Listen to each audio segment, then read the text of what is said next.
The FIFA World Cup is one of the biggest events on the planet, drawing 5 billion viewers worldwide. But when that attention turns away again, what happens to the stadiums left behind?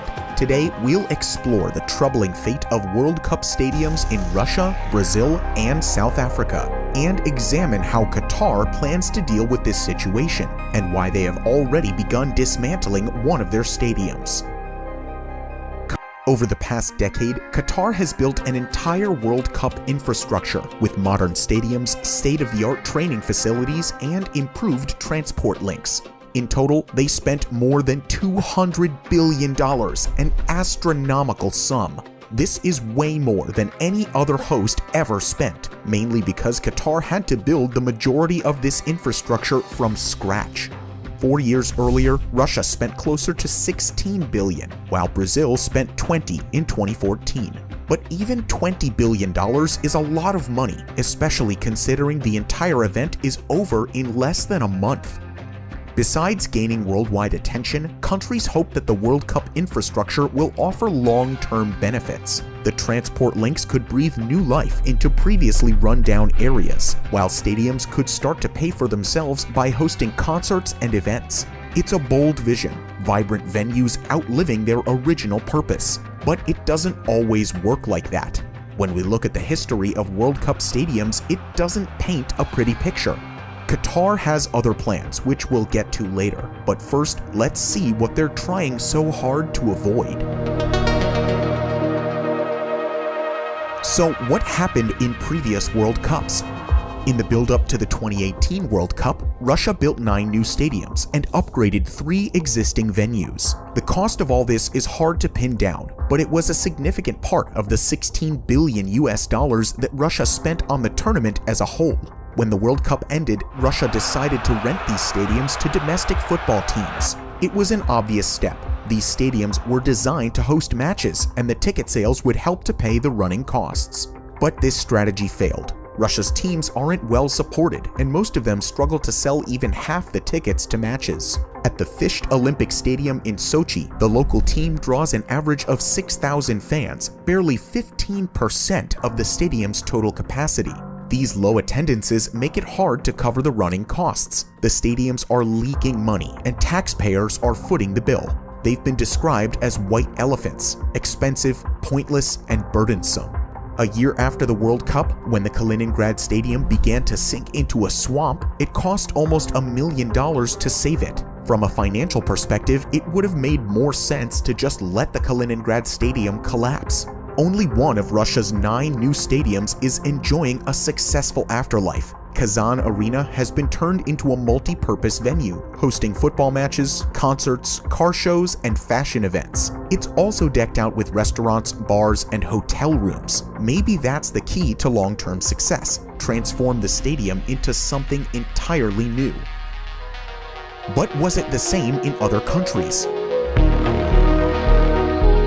4 years before Russia, the World Cup host was Brazil, a nation whose stadiums tell a similar story. Most of them are used by domestic teams, with thousands of empty seats. Brazil is a passionate footballing nation, but its stadiums are simply too large to fill. The most striking example is the Arena de Amazonia in the remote city of Manaus. The stadium is meant to seat 40,000 people, but the local team draws crowds no larger than 1,000. It's leaking money at an alarming rate, more than $200,000 per month. In a desperate effort to cover costs, another World Cup stadium, the Estadio Nacional, has recently been used as a bus shelter. Meanwhile, the Arena das Dunas is trying to make money by hosting weddings and children's parties. It sounds even worse when we consider the fact that some of these stadiums only hosted 4 World Cup matches. Was all of this worth it for just 6 hours of football? Brazilian taxpayers don't think so.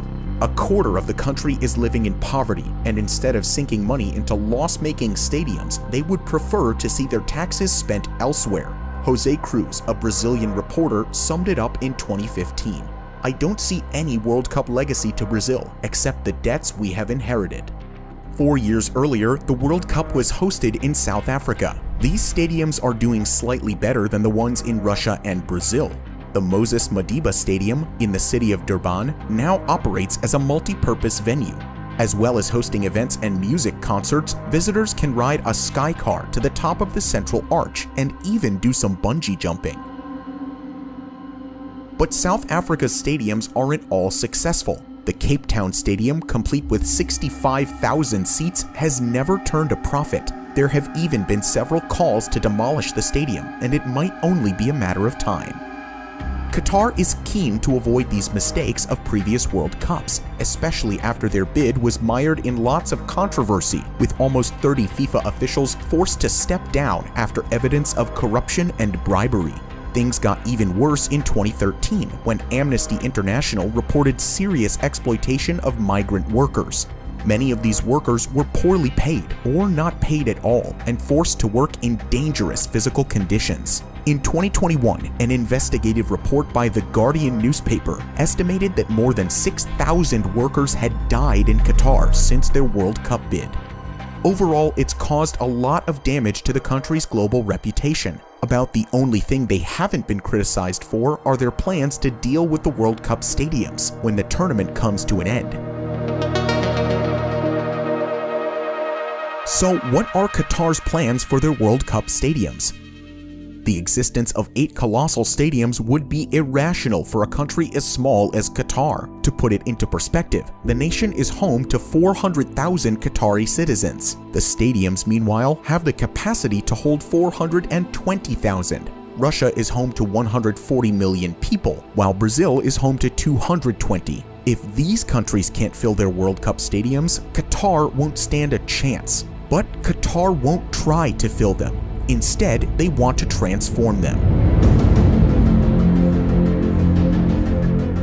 The 2 largest stadiums, Lusail and Al Bayt, will be transfigured into modern multi-purpose venues. At Lusail Stadium, most of the seats will be removed to make way for shops, cafes, a school, a health clinic, and maybe even some apartments. Al Bayt will undergo a similar process. It will be turned into a 5-star hotel, a shopping mall, and a hospital.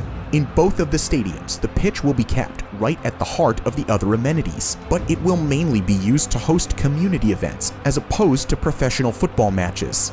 3 more of the stadiums, Ahmad bin Ali, Al Janoub, and Al Tumama Stadium, will still be used for football matches, but only after the venues are massively downsized. In all 3 cases, the capacity will be cut from 45,000 down to 20,000 by removing temporary seating. This strategy was also used in Russia, with temporary stands squeezed at the end of Ekaterinburg's Central Stadium. Qatar promised to donate the temporary seating to other countries who are looking to improve their sporting infrastructure. The downsized 20,000-seater stadiums will probably struggle to reach capacity, since the Qatari Football League sometimes only draws crowds as small as a couple hundred people. But then there's Stadium 974, the most innovative solution of all. This stadium is a completely temporary venue, the first of its kind in World Cup history. It was constructed using 974 recycled shipping containers and can be fully dismantled and rebuilt again somewhere else. It's a groundbreaking approach to sporting infrastructure and something future World Cups could adopt. Instead of building new stadiums in each host country, a set of temporary stadiums could be moved from place to place. Qatar is also planning to use their World Cup infrastructure to host some future events. That's what Brazil did in 2016 when they hosted the Summer Olympics and used 5 of their former World Cup stadiums. However, when the Olympics ended, the situation was basically the same as before.